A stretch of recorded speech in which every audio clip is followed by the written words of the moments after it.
Hey guys, my name is Rachel E.S., and these are my personal thoughts about Dragon Ball Z Resurrection F, the newest Dragon Ball Z movie. So this is my spoiler-free recording of what I thought of Dragon Ball Z Resurrection F. Obviously, I loved it. If you don't know that by now, then you have not been checking my Twitter feed. I absolutely adore the movie. I like it better than Battle of Gods. Not to say that I didn't like Battle of Gods, but there was a section in Battle of Gods that, and I'm sure you guys know what I'm talking about, the Pilaf section. Everything was going great. You know, Beerus was introduced, and then we're like, oh, they're gonna fight, and then detour into Pilaf, and all of that. And while that was funny, and there are parts of it I did like, I felt like it dragged on a little too long, and it kind of ruined the momentum it was having. And then, of course, then Goku shows up and it picks up again. But what I can tell you about the movie without spoiling it, the animation is amazing. It feels very martial arts movie in the beginning because, well, in those fight scenes, because we have a section for Krillin to fight, we have a section for Gohan and Piccolo and Tenshinhan, and even Master Roshi. I don't know if that's a spoiler. I'm pretty sure maybe in a preview. I don't know. If it's not, I'll cut that out. So everyone gets to have their little moment and fight Frieza bad guys.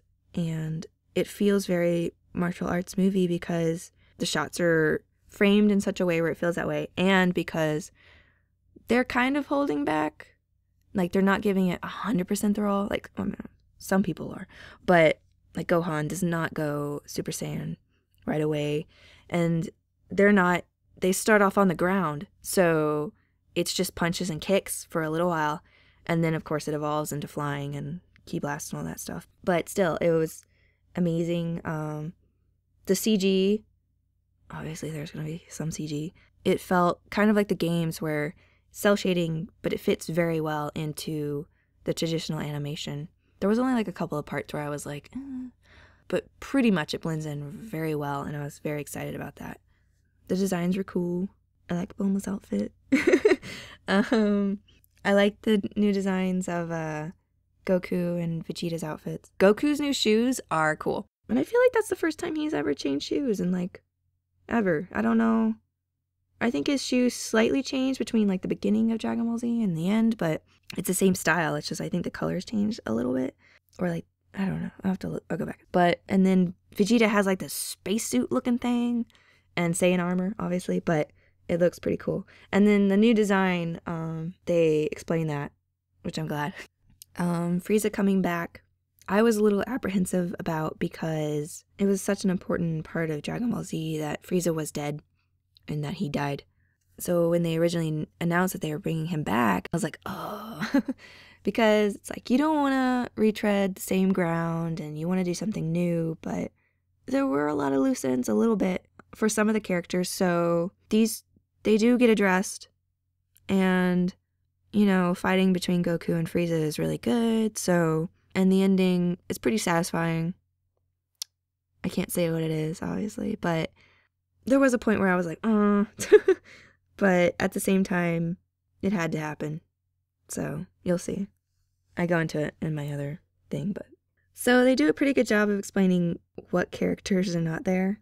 And why, which I thought was pretty clever, because obviously Battle of Gods had everybody in there, so you can't really complain that, oh, so-and-so wasn't there, because it's like, well, but they were in the other movies, so it's not like we haven't seen them. They didn't really, like, fall off the face of the planet, they just weren't integral to this story, so the characters that needed to be here were here, and that's pretty much all that matters. So a lot of people were asking me, like, what happens? And the best way I can explain it without giving anything away came to me because I thought of this story. When I exited the theater, there was, like, a little reception afterwards for everybody. And so I was standing by the door, and this Japanese woman and her friend were there also. And her friend asked her what she thought. And in Japanese, she responded, Vegeta is cool. And he was like, Vegeta? And she's like, yeah, Vegeta. And I was like, yes, absolutely that. Vegeta is cool, is how I could describe this movie in a nutshell. Oh, after the movie, the movie started kind of late, probably partly to do with the fans and partly to do with the cast kind of took a long time to come down the red carpet. So we started lining up around 11:30, and the movie was supposed to start at 12:15. And everyone pretty much started going in at that time. I didn't because I wanted to get shots of Masako Nozawa-san coming down the red carpet, and of course Chris Sabat and everyone. So I went in a little later, and I hadn't eaten, so I was hungry because I pretty much just woke up, got ready, and then came straight there, or went straight there.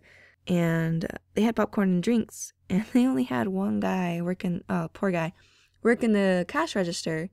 I mean, I think there was only one cash register anyway, so it's not like they could have had more people, but the line to get popcorn was so long. I was in line for probably 10 to 15 minutes. So by the time I got to my seat, it was a little after 12. So, I mean, I was still good. But then I looked behind me, and the line was still out the door, and I was like, oh. So I'm sure that probably had a little to do with why we started so late. We didn't start till sometime after 12:30. I think it was like 12:40 maybe. When they finished the movie, they had a Q&A, and we only got to ask one question, which I think if it had been on time, we would have had like 30 minutes or whatever for questions, which I was really looking forward to because I was hoping, since the director was there and that other guy, it's like we could have asked him about the production, we could have asked him about, future movies and all that stuff, but we got one question. Only one guy got to ask a question, and his question was, I think it was to Nozawa-san and Sean Schimmel. I think it was to both of them. And he was like, why do you think Goku has, I'm paraphrasing, but like prevailed as a character so long and stuck, with people? And simply, she said, Goku is everyone's friend, which is true. It's part of the reason I personally liked Dragon Ball Z for so long. Goku always gives people a chance, and especially for a fighting, shonen, it's kind of weird to see the hero give leniency to the bad guy, because usually it's just, bad guys are bad and you destroy them, don't ask questions. But here, the majority of the bad guys end up becoming his friends, and I personally love stories where the bad guy becomes a good guy eventually, like it happens frequently actually in Digimon, where either a person will be bad and they see the errors of their ways, or a Digimon will have been bad and ends up being part of the team. And I particularly like those stories. As it was pointed out in the movie, sometimes that doesn't work out and you gotta do what you gotta do, but the fact that Goku tries is what really gets me, and I think it gets, a lot of people. Happens in, or it's a integral part of Trigun. Vash is also very much that way. Ironically enough, because Johnny Young Bosch was there, he was emceeing for a little while. Maybe that's why he was there. Not, but truly an honor and truly amazing to be able to see the movie before it's released in Japan and for it to premiere here, of all places. I hope that maybe in the future more anime movies can happen that way. I don't know what other series has enough US support to do that, but hopefully, someday that will be a reality. So I had a lot of fun. There is no date yet for when the movie is premiering in the US because I don't think they've recorded it yet. So, but it will be out in the summer, and summer is kind of a busy time for movies this year. So I'm sure that they will have to strategically plan when it comes out so that it doesn't have a whole lot of competition. Although it'll still do well regardless, I think. But you don't want it going up against like Mad Max or something, So I'm sure it'll come out June or July. They said a couple months, so we'll see. But definitely summer and definitely in theaters. So if you are alive, then you should see this movie, pretty much. Oh, that was the other thing that Nozawa-san said was in her closing, she was like, I don't care if you're old or a baby, you should see this movie. Like, yep. There's a lot more fighting in this one, a little less partying. Still snacks. Pizza makes an appearance. Strawberry, I don't know if it's a sundae, but ice cream. And yeah.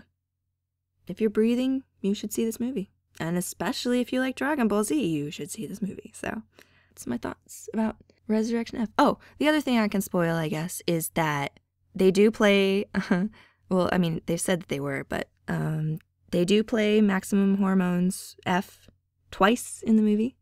So that made me really excited. I was a little afraid it was only going to play once, but it does play during the fight scene. So that made me really happy. So, yeah, those are just my personal thoughts and recollection of the premiere. So, see you guys later. And if you like Dragon Ball, which I assume that you do if you're listening to this, I did a animation mashup of Dragon Ball Z characters in the style of Powerpuff Girls in the Powerpuff Girl opening. So, it's basically the Powerpuff Girl opening with Dragon Ball Z characters in the style of Powerpuff Girls.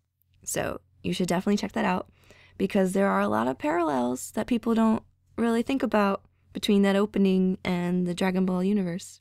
So I will leave a link below to that